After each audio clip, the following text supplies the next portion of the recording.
په دغه موټروي باندې هم که ستا ګاډی ودرېدو نو تا باندې ډاکوان حمله کوي. نو ستا ترقي په څه شوه؟ ته په کومه ترقۍ باندې نازېږي؟ وایي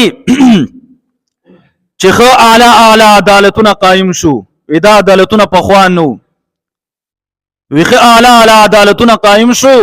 وی دا د نن دور انسان ترقي وکړله.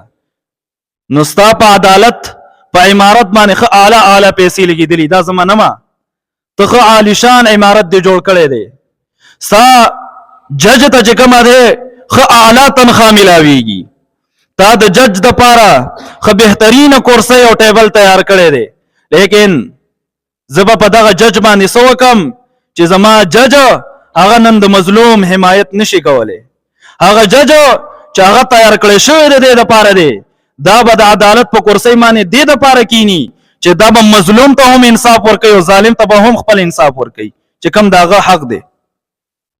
لیکن زما د عدالتونو نن حال دا دی چې کلونه تیر شو، 10 کاله تیر شو، 20 کاله تیر شو، 30 کاله تیر شو، پای کې په زرونو کیسونه پراته دي، لیکن حل نشي راوسته.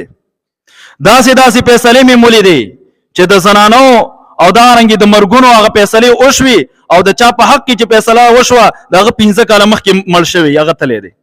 یعنی چا چې کیس دایر کړی دی هغه مړ دی، 15 کاله 10 کاله وشو او د کیس فیصلې وسره وځي. زما د عدالتونو دغه حال دی. نو زما مهنت خو په عدالت په دیوالونو باندې وشو، زما مهنت د عدالت په کرسۍ او په جج او په تنخواګانو باندې وشو، لیکن په دغه جج باندې هغه ته ما دا انسانیت ورونه ښودو او ما ورته دا سبق او تعلیم ورنه کړو چې هلکه ته به د مظلوم سره څنګه ودرېږي.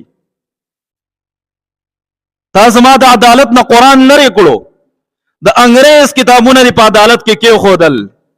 نن زما په عدالت کې مظلوم ته انصاف نه ملاویږي.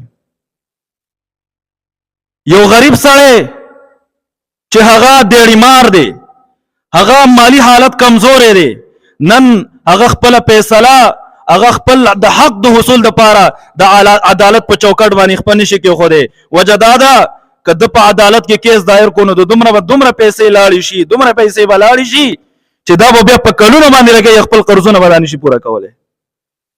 زما نظام نن دغه دی، وایي چې انسان ترقي وکړه د دې دور. دا ترقي نه ده زمارونو، الټه د خلکو د مسلمانانو سکون غرق شو، الټه انسانان په فتنو کې مبتلا شو. څه حالت شروع دی؟ په عدالت کې کلونه تیر شي، یو فیصله په قرآن باندې نه کیږي. د انګریز په کتابونو باندې فیصلې کیږي.